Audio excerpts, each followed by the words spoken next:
You ever heard of the Outkast album AT-Aliens? If you haven't, here's a quick summary. On the heels of their thunderous debut, Southern Playalistic Cadillac Music, Outkast dropped their sophomore album in 1996 titled AT-Aliens. The complete opposite of a sophomore slump. It solidified them as a force to be reckoned with, not only in Southern rap, but for the entire hip-hop genre. The rap game had no idea how great these two would become. But that was 1996. In 1992, the Atlanta Falcons had their own ATL, and his name was Deion Sanders, aka Primetime, aka Neon Deion. He was already great, but we had no idea how great he was about to become. I would argue that 1992 is the single greatest season in Deion Sanders' career. I'm Jay Chave, and this is episode 4 of Incredible Season.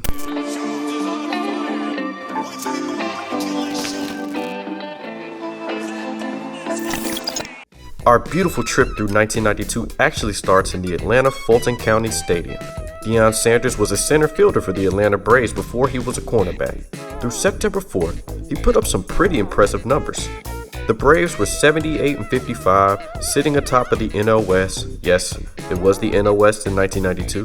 The closest team in the division was the Cincinnati Reds, and they were 6.5 games back.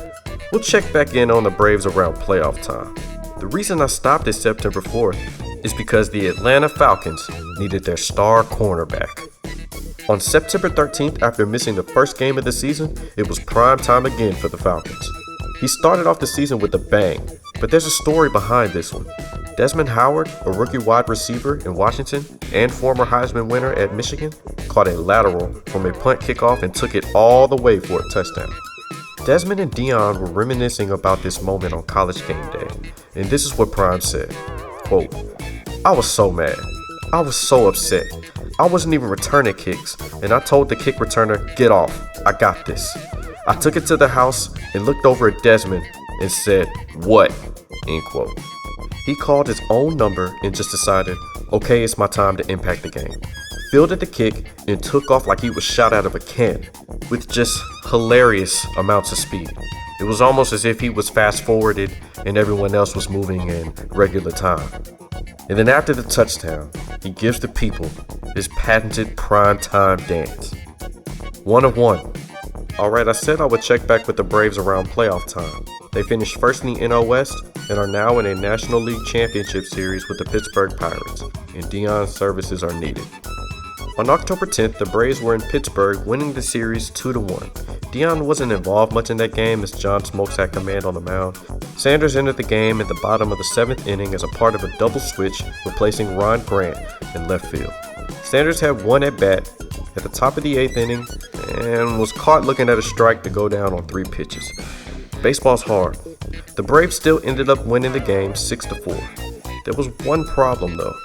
The Atlanta Falcons played the Miami Dolphins the next day in Miami. The NLCS game ended on October 10th at 11:49 p.m. After 29 minutes, Deion was in a limousine headed from the Three Rivers Stadium to the Allegheny County Airport. Deion had a full entourage boarding a plane with him, including several members of his CBS crew on their way to Miami to play the Dolphins. The plane landed on October 11th at 3:52 a.m. in Fort Lauderdale, where Sanders slept before he had to be ready to get on the team bus headed to Joe Robbie Stadium. At 10:45 a.m., Deion arrived to meet with the Falcons to get on the team bus.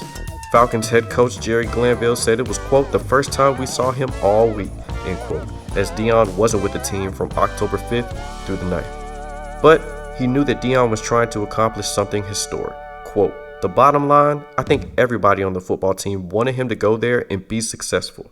So I don't think anybody was upset or mad. I know the owners were not. He wanted to do it, and we supported him all the way, end quote. It is now 4:02 p.m. on October 11th, and Deion was informed that he would not start the game as he wasn't practicing all week, but he would take the opening kickoff. Quote, I said, Deion, you're not starting. You came in here without practicing all week and fly in on a helicopter. I'm not starting you, end quote. One defensive play came and went, and Glanville said, quote, your punishment is over, end quote, and he was back on the field. The Falcons came up short, losing 17-21, but Deion returned a pair of kicks for 42 yards and a punt, and he also caught his first pass of the season for 9 yards. Deion needed an IV treatment to build up his energy after playing every single defensive snap except one. He hopped in a limo with his people and was on a helicopter back to Pittsburgh. The plane landed in Pittsburgh at 7:45 p.m. on October 11th with about an hour left before Game 5 of the NLCS. The airport was kind of far from the Three Rivers Stadium, so that meant Deion had to get on another helicopter and then get into another limousine with 16 minutes left before game time. Deion arrived and obviously was not in the starting lineup. The Braves lost 7-1, and there were rumblings of him playing 2 sports in one day being a distraction. Quote, "Those 24 hours should have been joyous, phenomenal, exhilarating, exciting, tremendous, captivating," Sanders said. But it wasn't. And the one thing that bothers me, people say Prime played 2 sports in one day. I didn't. I suited up for 2 sports in one day. End quote. The Braves ended up winning the NLCS in 7 games and made it to the World Series. There was a belief that Deion was going to be left off the World Series roster after the spectacle. He wasn't. And then he proceeded to turn the World Series into the primetime show. I mean, look at these World Series numbers. Look at them. For someone to be so athletically gifted that you can suit up for an MLB and an NFL team in the same day is incredible. No other athlete has done such a thing. Even the great Bo Jackson didn't do it in the span of 24 hours. And then you put these kind of stats up in the World Series? Again, one of one. As much as I would have loved for the Braves to come through, they didn't.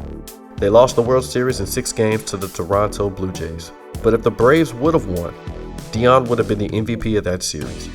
Usually this is where the story ends, but we got more football to play. We'll fast forward to week 9 of the NFL season.